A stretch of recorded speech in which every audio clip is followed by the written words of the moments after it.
Why are you so energetic? Ava was rushed to the hospital foaming at the mouth after drinking tea my husband brought. Yet, when I contacted him, he showed neither surprise nor concern. Instead, he seemed oddly bewildered that it wasn't me who had collapsed. It was as if he had been expecting something else entirely. Later, I discovered a shocking truth that left me reeling. What was the point of our entire marriage? Confused and disbelieving, my mind was in turmoil. Tears naturally spilled, but I clenched my fists, resolving to seek revenge. I am Sophia, 58 years old. How did it come to this? I found myself constantly pondering this, exhausted in both body and mind. My husband, once so kind, had changed. David no longer showed care or gave gifts. Even when I prepared birthday presents or arranged dinner for our anniversary, he often ignored them. Over 20 years of marriage, we might have become like air to each other, in both good and bad ways. There was no point in expecting anything from my husband anymore. I couldn't help feeling neglected and troubled. After our daughter married and left home 5 years ago, even birthday wishes from my husband ceased. But no matter how old I got, I felt a certain loneliness in our relationship. Before I knew it, my husband, working in a sales company, was 59. He used to be away often for work trips, but soon he would no longer be climbing the career ladder and we'd have more time together. Hey, how about going to a nearby cafe this weekend? I've just wrapped up a busy period at work and could use a change of scenery. I worked for a food manufacturer and hadn't seen much of my husband due to constant overtime, but that day seemed promising for spending time together. However, my husband didn't even look up from his newspaper. Why do we have to do that? Let me be on my days off. No, the truth is, we've stopped talking as a couple lately, haven't we? I thought maybe a change of scenery could spark some conversation. I revealed my true feelings, longing for him to understand my loneliness. What are you talking about? He slammed the newspaper on the table, visibly irritated. We're not newlyweds. Act your age. But I mean... My colleagues Olivia and her husband never go out either. They just text everything on their phones. I knew Olivia personally and was quite familiar with her. She's also 59, just like my husband, and we got married around the same time. She's beautiful and much more feminine than I ever was. My husband often compared me to her. You should be more attentive to your surroundings, like her. I had been continuously told that. Even Olivia doesn't talk much to her husband, so it's no wonder for someone like me. The loneliness never faded, but I convinced myself that maybe he was right after being told so by my husband. Since then, I tried to believe that maybe that's just how marriages are, and stopped thinking too deeply about it. This was 2 months before my birthday. Time passed, and on my 58th birthday, I managed to finish work early and got home before 5 p.m. I was expecting to spend it alone again anyway. At that time, my husband seemed busy with work, returning home after midnight and heading straight to bed every day, so I want to celebrate my birthday together, I never brought up the courage to say. While I was preparing to celebrate alone with shortcake I bought myself, he unexpectedly came home carrying a department store bag. Here, this is for you. When I opened the box he handed me, inside was a luxury brand necklace I had never worn before. It's your birthday today, right? How is it? Do you like it? I'm so happy, thank you. As I replied with a beaming smile, he scratched his head as if he was shy. He also brought some premium tea and sweets. I've been thankful to Sophia all along, but just couldn't express it openly. Please take this as my feelings. You... I had resigned myself to the idea that our marriage had become conversationless and indifferent. However, this surprise revealed his love for me, filling my heart and soul with warmth. Before I knew it, tears were naturally rolling down my face. I'm so happy. Try it on. I wiped my tears, put on the necklace, and checked the look in the mirror. My husband watched me with a smile. It was a moment I felt truly grateful to be married to him. But then he suddenly took out a suitcase from the closet. I hate to say this on such a day, but I have to go on a week-long business trip. Apparently. Get ready immediately and leave right away, he said, while packing. I'm sorry we can't celebrate properly. He kept apologizing, But work is work after all. I was disappointed, but I sent him off with a smile. By the way, that tea, don't mind me and finish it all, Sophia. According to the salesperson, it was a special kind of tea leaf that should be consumed within half a day after opening. Sorry, I had to open the package in the store to check the smell. Well, I have to go now. Leaving just those words behind, he dashed out the door. Left alone, I savored my husband David's kindness. About 30 minutes after David left, the doorbell rang. I was in the neighborhood for an errand and thought I'd drop by. My 84-year-old mother-in-law Ava often visited our house unexpectedly like this. But our relationship was good, and I always enjoyed our talks, so I always welcomed her visits. It's a shame to drink such fine tea alone. Let Ava enjoy it too. I prepared a cup for her and set out some sweets to entertain her. Just then a courier arrived. Seeing it was a frozen item, I asked Ava, "Please go ahead and start without me," and began to open the package. But it took me longer than expected to organize the freezer. Finally, after sorting it out, I was able to join her for tea. That's when I saw something I never expected.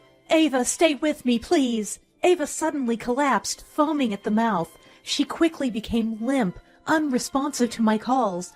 Her face turned pale and she closed her eyes. "I'm calling an ambulance right now!" 15 minutes later, the paramedics arrived and Ava was rushed to the hospital. Unable to reach my husband, I didn't know what to do and just prayed.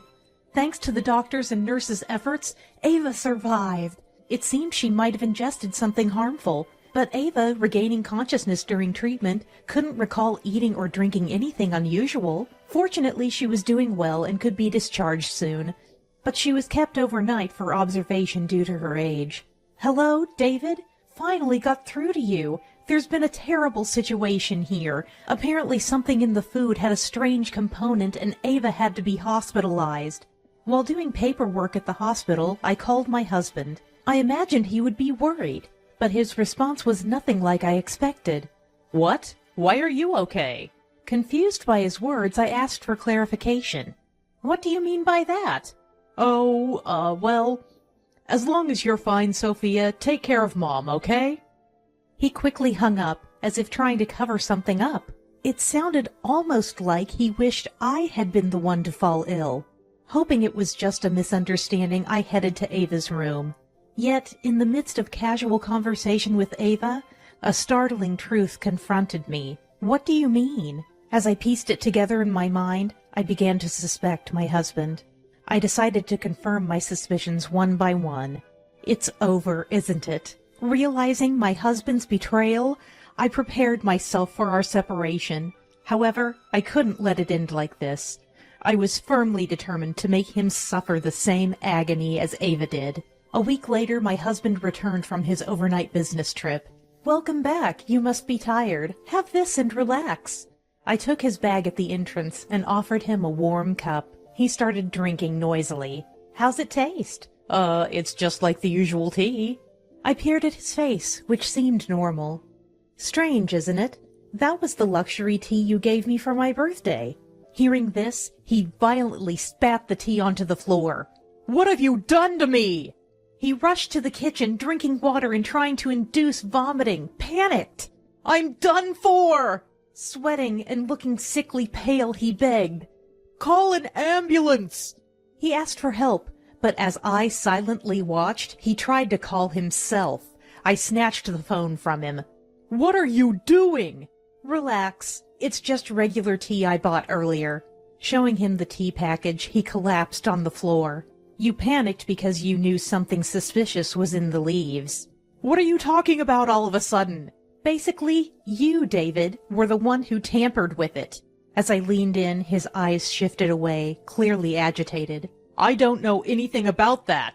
"Don't pretend you don't know. Because of that, Ava collapsed, foaming at the mouth." As I raised my voice, the door of the next room opened. "David, what are you doing?" Ava, who had been waiting in the back room, appeared unexpectedly. Her appearance made my husband even more suspicious. "Mom, it's a misunderstanding. Anyway, how can you be so sure it was the tea? Maybe something else she ate that day caused it." "I hadn't eaten or drunk anything that day." Ava had been fasting that day for a health checkup. She hadn't eaten anything and barely drank any of the tea, which the doctor said was why her symptoms were mild. This proves you tampered with the tea. But there's no proof I did it. Ava sighed heavily, frustrated by her son's desperate excuses. On my way to Sophia's house, I saw you coming out of the flower shop, carrying a big bag with a brand logo. This is what I heard in her hospital room. But apparently Ava tried to talk to my husband then, but he just got into a taxi and left. He seemed strange that day, and Ava planned to tell me about it. But then she lost consciousness after drinking the tea. Ava's words made my husband even paler and more restless. I glared at him. I checked with your company. They said there was no business trip. You were on leave. At this point, realizing my husband was hiding something, I thoroughly searched his belongings. I found several women's brand items on his card statement that I didn't recall gifting, and I had printed out his computer browsing history. Look at this!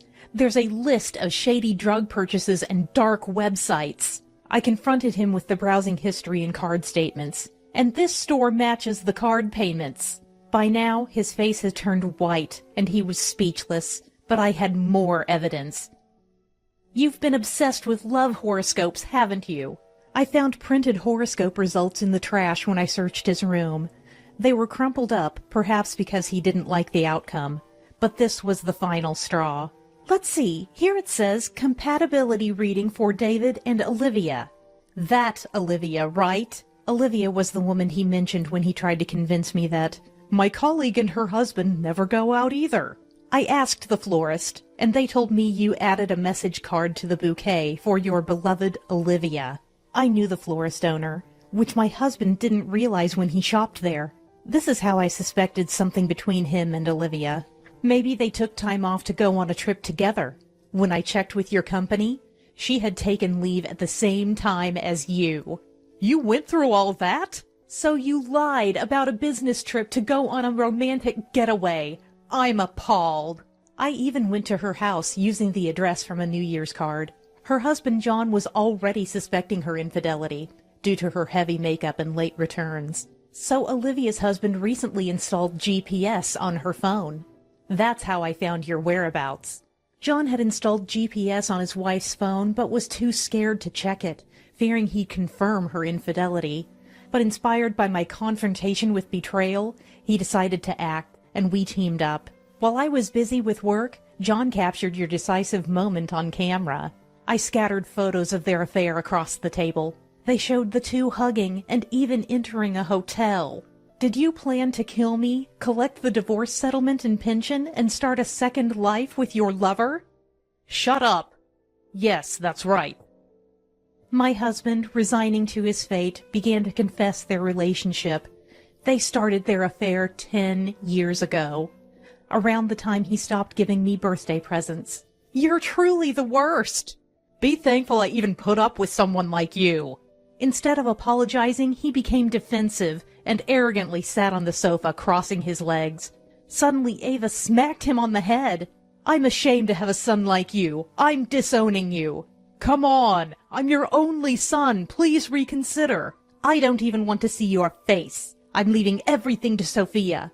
Are you serious? Abandoned by his mother, he started to tear up. Sophia, look, I'm sorry. Can we start over? No way! You've been betraying me for 10 years. I firmly rejected any sympathy for David. We're getting a divorce, and I'll be claiming a hefty settlement. I apologized. Isn't that enough? As if it's that easy. Plus, her husband said he's going to storm into your office. What? My husband turned silent, breaking into a sweat. Hey, if you do that, I'll have trouble at work and won't get my full pension. Call him off, please. I shook my head silently. He looked utterly defeated. I decided to push him further. You know, I had an online tarot reading for David, and it said, life's biggest crisis. It's quite accurate. Maybe I should try it too. I'm sorry. Please forgive me. Finally, he deeply apologized, repeatedly bowing his head. I almost got killed by you.